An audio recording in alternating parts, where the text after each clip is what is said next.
संगीत रागी जी।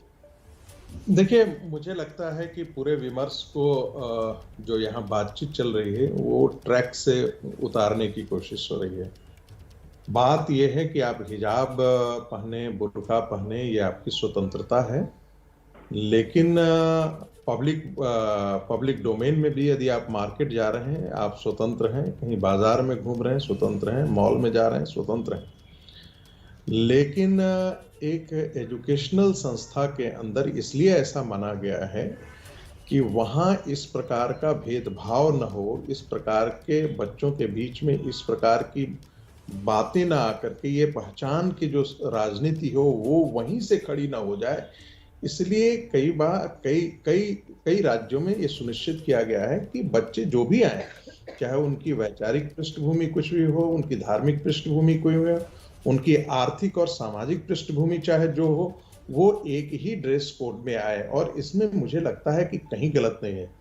दुनिया के हर जगहों पे, हर स्कूल्स में, जिसको आप सेकुलर, फ्रांस एक सिविक नेशन का एक जिंदा नमूना है, पूरी दुनिया में उसको एक एग्जाम्पल माना जाता है। उसने भी इसको लागू किया है और बहुत बेरहमी से लागू किया है। यूरोप के कई देश इसको लागू करते हैं और मुझे ऐसा लगता है कि ये अनावश्यक तौर पर जो कैंपस फ्रंट ऑफ इंडिया है, जो पॉपुलर फ्रंट ऑफ इंडिया की ही इकाई है, और हम सब जानते हैं कि पॉपुलर फ्रंट ऑफ इंडिया एक रेडिकल और रेडिकलाइज्ड इस्लाम की बात करता है। वह भारत में इस्लामिक राज्य स्थापना की बात करता है। वह सिम्मी का ही एक नया अवतार है। उसके सारे जो ऑफिस बियरर्स थे सिम्मी के, करीब 90% वही लोग इसके हिस्से हैं।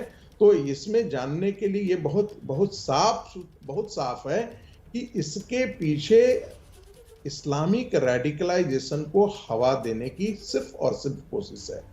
और यह सिर्फ चुनावों को देखते हुए किया। प्रधानमंत्री जी ने गलत नहीं कहा है, क्योंकि ट्रिपल तलाक के बाद जो महिलाएं आधुनिक समाज के साथ जुड़ने का प्रयास कर रही थी, उनको फिर कुरान और हदीस और पुरानी चीजों में ले जाकर के 644 और 647 के समाज के अंदर ला करके उनको खड़ा करने की एक कोशिश हमेशा रिग्रेसिव कहा जाएगा, हमेशा अप्रगतिशील है, प्रतिगामी विचार है। मुझे लगता है कि आपको कोई धार्मिक आजादी आपसे इसे नहीं छीना जा रहा है। ये गलत है। अब श्रीमती प्रियंका गांधी वाड्रा ने कहा महिलाओं को अधिकार है कि जींस, अरे आप जींस पहनिए ना, आप बिकनी पहन करके जाइए, जींस पहन के जाइए, किसने रोका है? लेकिन मैं एक ही चीज, बस 10 सेकंड से ज्यादा नहीं लूंगा।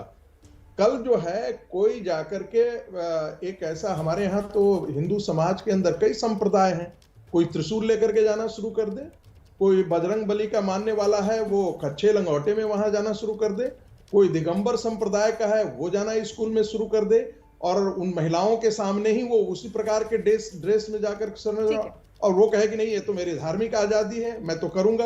आप मुझे नागा संप्रदाय से जुड़े हुए लोग हैं, उनके दीक्षित लोग जो हैं वो स्कूल में, उनको रोक तो आप सकते नहीं है। क्या हम समाज को किस दिशा में ले जाना चाहते हैं?